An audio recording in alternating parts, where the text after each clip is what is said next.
Mr. Chairman, panel of judges, moderator, timekeeper, my co-debaters, ladies and gentlemen, good morning.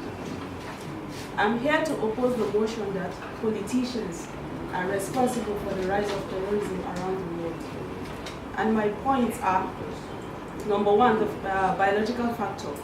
Psychologists believe that certain biological and mental traits are present at birth, and this makes these tendencies leads to terrorism, and this makes people prone to terrorism. The end result of it is the physical trauma of the brain. Researchers showed that children who suffered damage to that region of the brain before the age of 18 months were not able to follow the social and moral conduct of adult years. And the sociological factor is a person's, psychologists believe that a person's status in the family, academia, and society are determinants of terrorist behavior. If a child is not taught properly how to act, and if he is inconsistently reinforced, a clear cut of moral obligations may not be instilled in him, leading to effective social judgment and disposition of terrorism. Education. Individuals who are not, who have low IQ, they tend not to perform well academically, and this leads to social low esteem. And you know, such people, they may not be financially successful, and this will make them it will result in increased disposition of terrorism.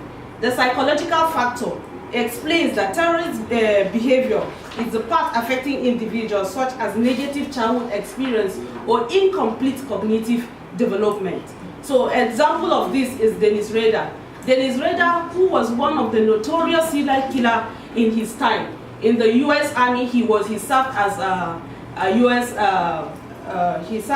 U.S. worker. He killed several people. He killed like 10 people between 1974 to 2005. On the surface, people like that seemed normal. They have their normal lives. He was married, he had kids. He had several good jobs. He was even a deacon in his church. Yes, he was manipulative and deceitful. He was described as an epitome of psychopath. With this, you'll be convinced that politicians are not in any way responsible for terrorism around the world. My last point is the anthropological factor. That psychologists believe that this is more of atavistic reasoning. For example, the